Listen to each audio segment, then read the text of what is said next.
जय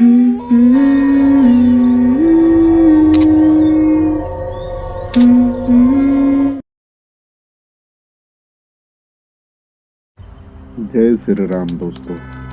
हमारे देश में हाईवे जैसी हमारे जीवन रेखा है, लेकिन क्या हो जब यही हाईवे जब हमारी जान के दुश्मन बन जाए। साल 2020 का था। अमन मुंबई के एक हॉस्पिटल में सीनियर डॉक्टर था। उस दिन उसकी शिफ्ट खत्म होते होते रात के 11 बज गए थे, तो वो जल्दी जल्दी अपने घर की ओर जाने लगा। अमन मरीन ड्राइव तक पहुंचा ही था कि अचानक से मरीन ड्राइव की लाइटें फ्लिकर होने लगी। अमन चौंक गया और कार को स्लो ड्राइव करने लगा। तभी एक लड़की की चीखने की आवाज आई। उसने कार को रोका और अपने मोबाइल के फ्लैश ऑन करके आगे की ओर जाने लगा। तभी उसने देखा कि पूरे रोड पर खून पड़ा हुआ था। वह चौंक गया और आगे की ओर जाने लगा। तभी उसे फट फट की आवाज आने लगी। अमन आगे की ओर देखा तो उसने पाया कि एक लड़की खंबे के पास बैठकर अपने सिर को दीवार पर पटक रही है। अमन धीरे धीरे उसके पास जाने लगा। अमन उस लड़की के करीब पहुंचा ही था कि उसने सुना कि वो लड़की कुछ बड़बड़ा रही है। मेरे साथ धोखा हुआ है, धोखा हुआ मेरे साथ। तभी अमन ने पूछा, कौन हो आप और किसने धोखा दिया आपको? और वो एम्बुलेंस को कॉल करने लगा। तभी उस लड़की ने बताया, मेरा नाम अंजलि है। और चुप हो गई और सिर को दीवार पर पटकने लगी। अमन ने फिर से पूछा, किसने धोखा दिया आपको? वो लड़की रुक गई और बोली, इमरान ने। और अचानक से पलटी। ये देखकर अमन बहुत ही ज्यादा डर गया। उसने देखा कि वो लड़की के सिर पर बहुत ही बड़ा घाव था और उस लड़की का चेहरा पूरा गायब था और पूरा अंदर का सांप कंकाल दिख रहा था। ये देखकर अमन जल्दी से कार की ओर भागा और जल्दी से कार स्टार्ट करके जैसे तैसे वहां से निकल गया। सुबह अमन जल्दी से उठकर उस मरीन ड्राइव के पास रहने वाले लोगों से पूछा तो उन्होंने बताया कि बहुत सालों पहले इसी मरीन ड्राइव में एक लड़की सिर पटक पटक कर अपनी जान दे दी थी, जिसका नाम अंजलि था। वो एक इमरान नाम के लड़के से बहुत ही प्यार करती थी, मगर एक दिन अंजलि ने इमरान को किसी और लड़की के साथ देख लिया। अंजलि यह सदमा बर्दाश्त नहीं कर पाई और इसी मरीन ड्राइव में सिर पटक पटक कर अपनी जान दे दी। और तब से अंजलि की आत्मा इसी मरीन ड्राइव में भटकती है। जय श्री राम दोस्तों। रात के करीब 2 बज रहे थे। जोरों की बारिश हो रही थी। घना अंधेरा था। बादल रह रह कर गरज रहे थे। थोड़ी थोड़ी देर पर बिजली चमकती तो आसपास की चीजें दिखाई देती। झारखंड के जादूगोड़ा स्टेशन के बाहर आशुतोष अपना ऑटो लगाए सवारी का इंतजार कर रहा था। इस मौसम में सवारी मिलने की उम्मीद कम थी, फिर भी हो सकता हो थोड़ी देर बाद आने वाली ट्रेन से कोई सवारी आ जाए। करीब 1 घंटे बाद फोन की आवाज आई।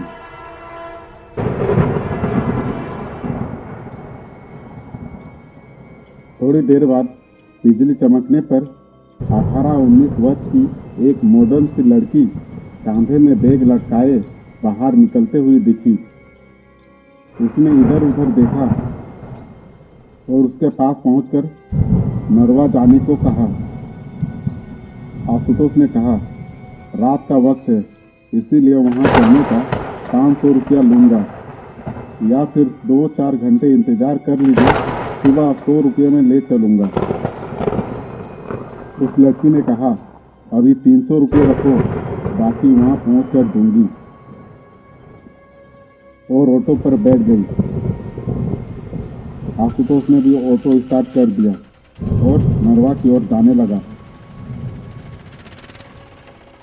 करीब आधे घंटे बाद वो नरवा पहुंचा। उस लड़की ने एक मकान के बाहर गाड़ी रुकवाई और घर से पैसे लेकर आती हूँ कहकर अंदर की ओर चली गई। काफ़ी देर तक जब वो नहीं लौटी तो वो परेशान हो गया। वो बाहर निकला और घर के अंदर की ओर जाने लगा। उसने घर का दरवाज़ा खटखटाया। काफ़ी देर बाद एक बूढ़े ने आंख मलते मलते दरवाज़ा खोला। उसने पूछा, कौन हो और इतनी रात गए, यहाँ किस लिए आए हो? तभी आशुतोष बोला, जो मैम साहब थोड़ी देर पहले आई है, उन्होंने मेरा पूरा भाड़ा नहीं दिया। उस बूढ़े ने हैरानी से उसकी ओर देखा और बोला, कौन मैम साहब? यहाँ तो कोई मैम साहब नहीं रहती, मैं अकेला रहता हूँ। तभी आशुतोष की नज़र एक फ़ोटो पर पड़ी। उसने कहा, यही मैम साहब तो थी, उन्हें मैं स्टेशन से लेकर आया हूँ। बूढ़े ने उसे आश्चर्य से देखा और बोला, इस लड़की को मरे हुए तो 10 साल हो चुके हैं। देखो फोटो पर हार भी चढ़ा हुआ है। ये मेरी पोती थी, ये कैसे आ सकती है? वो डर के मारे जल्दी जल्दी ऑटो के पास गया तो उसने देखा कि सीट पर 100 के 2 नोट रखे हुए थे। वो जल्दी से ऑटो पर बैठा। डर के मारे आशुतोष जल्दी से वहाँ से चला गया और उस दिन के बाद से आशुतोष देर रात गए सवारी लेना बंद कर दिया। जय श्री राम दोस्तों, मेरा नाम सुनील है और मैं पिछले 5 सालों से जमशेदपुर में ऑटो चला रहा हूँ। लेकिन एक जगह ऐसी है जहाँ पर मैं कभी भी नहीं जाना चाहता, और वो है जमशेदपुर को रांची से जोड़ने वाली हाईवे नेशनल 33, जिसे लोग NH 33 भी कहते हैं। एक बार की बात है, सुनील मानगो ऑटो स्टैंड पर खड़ा हुआ था। तभी उसके मोबाइल पर कॉल आया। उसने मोबाइल उठाया तो उसे एक ऑर्डर मिला। ऑर्डर बोर्ड बस्ती नाम से आया था। वहाँ से कुछ लोगों को रांची SP जोसेफ हॉस्पिटल जाना था। करीब 8 बजे तक सुनील बोर्ड बस्ती पर पहुँचा। वहाँ से 2 पैसेंजर लेकर वो रांची के लिए निकल पड़ा। जून का महीना था तो हल्की हल्की बारिश हो रही थी। करीब 11 बजे तक सुनील रांची पहुंचा। वो उन्हें छोड़कर जल्दी से अपने घर की ओर वापस लौट रहा था। बारिश के कारण रोड ठीक से दिखाई नहीं दे रही थी। वो कुछ दूर गया ही था कि उसने देखा कि कोई लड़की सफ़ेद साड़ी पहने एक छोर से दूसरे छोर की ओर भागती दिखी।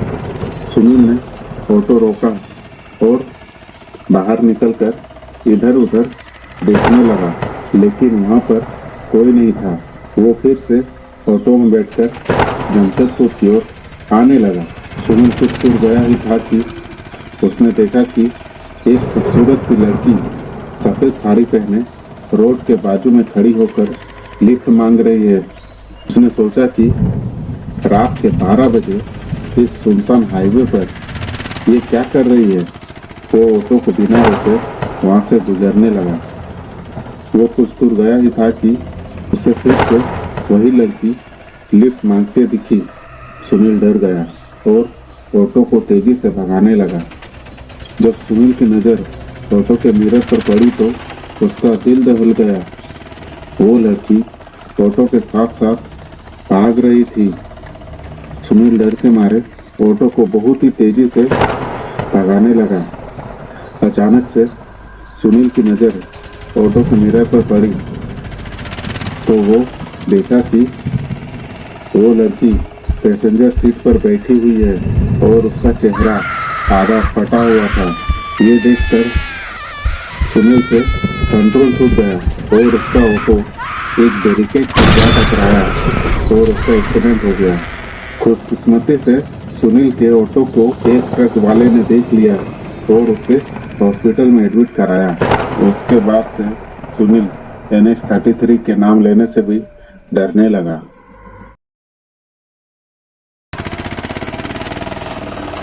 जय श्री राम दोस्तों, मेरा नाम रघु है और मैं पिछले 20 सालों से मुंबई में ऑटो चला रहा हूँ। मैं मुंबई का चप्पा चप्पा जानता हूँ और मैं सभी इलाकों से गुजर चुका हूँ, पर मुंबई की एक ऐसी जगह है जहाँ मैं कभी भी नहीं जाना चाहता। वो है मुंबई की गुड़गांव में स्थित आर्य कॉलोनी।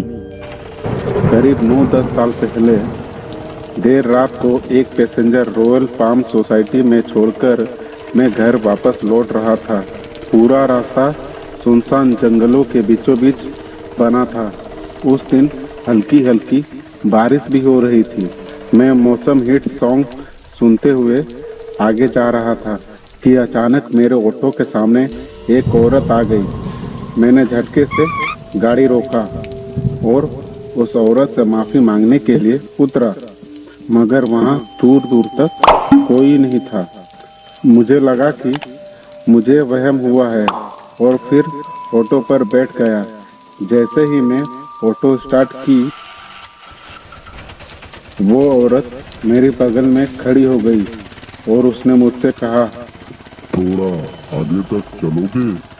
और पीछे बैठ गई। तो उस औरत ने लाल रंग की साड़ी पहनी हुई थी और घूंघट में उसका चेहरा छुपा हुआ था। मुझे थोड़ा अजीब सा लग रहा था कि रात के 2 बजे उस औरत को कहाँ जाना है। मैंने उससे पूछा, मैडम कहाँ जाना है आपको? उसने जवाब में कहा, आगे एक हॉस्पिटल है, बस वहाँ तक। ऑटो के मिरर में जब मैंने उसकी ओर देखा तो उसकी सिर पर एक बहुत बड़ा घाव था और खून भी निकल रहा था। उसे देखकर मेरी आंख फटी की फटी रह गई। मेरे पूरे शरीर के रोंगटे खड़े हो गए। तो मुझे सूझा कि मेरे पीछे जो औरत बैठी हुई है वह एक चुड़ैल है। मुझे कुछ समझ नहीं आ रहा था, इसीलिए मैं ऑटो को चुपचाप तेजी से भगा रहा था। एकदम से मेरी ऑटो में फट सी आवाज़ आई और ऑटो बंद हो गई। मैंने बिना उस औरत से नज़र मिलाए ऑटो को ठीक करने लगा। जैसे ही मैं ऑटो ठीक करके ऑटो स्टार्ट किया, तभी मेरे बगल से एक ऑटो गुजरा जिसमें वही औरत बैठी थी। मैं उस इलाके से जैसे तैसे घर पहुंचा और सीधे जाकर सो गया। अगले दिन मुझे मालूम हुआ कि कॉलोनी के एक इलाके में एक ऑटो का एक्सीडेंट हुआ है और ऑटो ड्राइवर की उसी समय डेथ हो गई। सबसे चौंका देने वाली बात यह थी कि ऑटो थी जिसमें वो औरत बैठ के निकली थी। उस किस्से के बाद मैंने कई कहानियां सुनी कि आर्य कॉलोनी में लाल साड़ी वाली चुड़ैल रहती है।